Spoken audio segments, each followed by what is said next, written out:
तो नमस्कार दोस्तों, कैसे हैं आप लोग।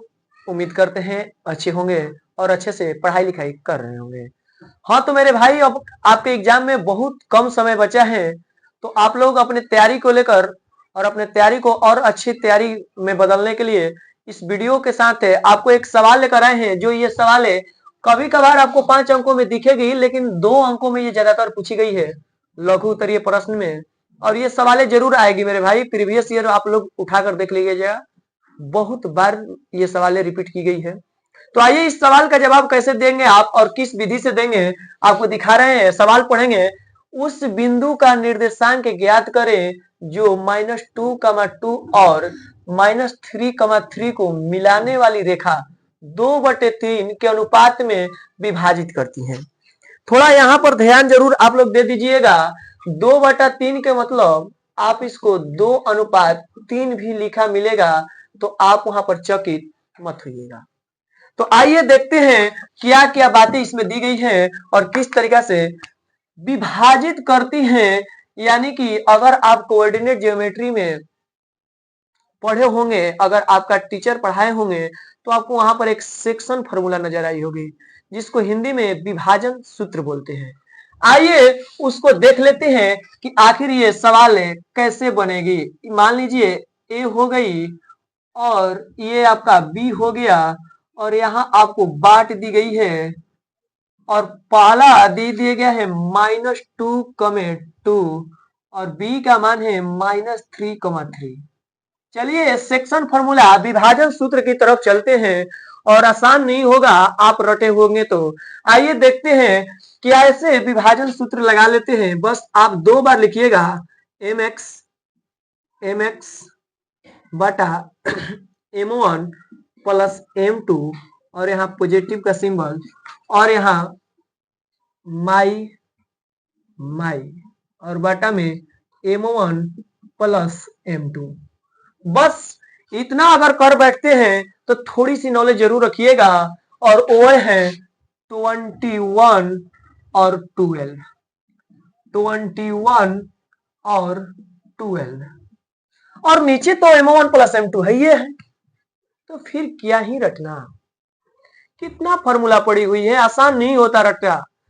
देखिए क्या किया हमने, कुछ नहीं किया साहब।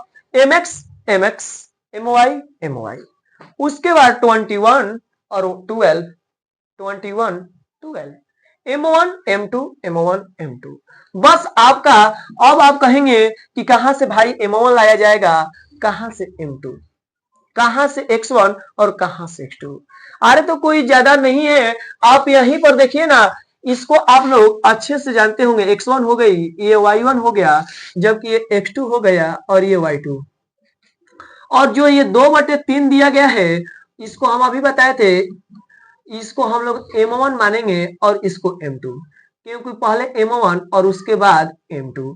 अब आप समझ गए होंगे कि सबका मान तो मिल ही गया। तो देखिए मिल गया तो बस मान पुट कर लीजिए।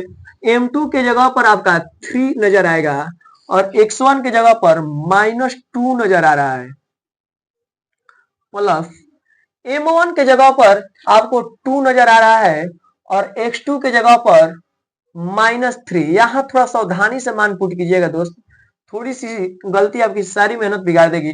m1 और m2 तो 2 और 3 5, स्मार्ट वर्क कर लीजिए, यहाँ क्या समझना। और m2 के बात किया जाए तो फिर आपको 3 और y1 की बात की जाए तो 2 है, प्लस m1 के जगह पर फिर 2 नजर आ रहा है और y2 की जगह पे आपको 3 नजर आ रहा है। और नीचे क्या ही कहना। क्या इतनी बातें आप नहीं कर पाएंगे? क्या इस लॉजिक से सवाल को नहीं सॉल्व कर पाएंगे? और आप इतने समय आप कक्षा 10th में बिता दिए और इतनी छोटी छोटी सवालें और इतनी छोटी छोटी बातें आप ध्यान नहीं रख पा रहे हैं। सब कुछ मिलने के बाद अगर मान पुट करके इसका कैलकुलेशन नहीं कर पा रहे हैं तो मैं नहीं मानता दोस्त कि आप 10th के लायक हैं।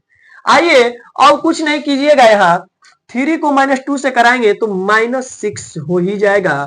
और यहाँ देखना होगा, थोड़ा ध्यान रखिएगा, 2 और 3 में करेंगे तो -6 होगा, लेकिन यहाँ भी चिन्ह है तो प्लस माइनस यहाँ माइनस हो जाएगा और बटा में 5 है तो 5। और यहाँ तो आपको इजी हो गया कि 2 3 2 जा 6 अब प्लस 6 यानी कि 12/5 हो जाएगा। और यहाँ देख लीजिए -6 यहाँ देखिए -6 12 तो होगा ही, लेकिन माइनस का 12 होगा, तो यहाँ हो जाएगा -12/5 और 12/5 और यही आपका आंसर हो गया। तो उम्मीद करते हैं कि ये वीडियो आपको समझ में जरूर आई होगी और इस पर आधारित बहुत सारे ज्यादा सवालें आपको प्रीवियस ईयर में मिली है और दी गई है क्वेश्चन बैंक में, किताबों में, और आप उसको जरूर बनाइए, प्रैक्टिस कीजिए, क्योंकि विदाउट प्रैक्टिस आप अपने तैयारी को बेहतर नहीं बना सकते हैं। तो मेरे भाई कुछ नहीं करना है, विभाजन फॉर्मूला लगा देनी है और बताए हैं mx mx my 21 और 12 21 और 12 बटे में तो कोई सोचना ही नहीं है, m1 प्लस m2। तो उम्मीद करते हैं कि वीडियो आपको अच्छी से समझ में आ गई होगी। तो मेरे भाई अगर आप इस चैनल पर नए हैं तो हमारे चैनल को लाइक कर दीजिएगा, सब्सक्राइब कर दीजिएगा, साथ ही साथ अपने दोस्तों को शेयर कर दीजिएगा। धन्यवाद।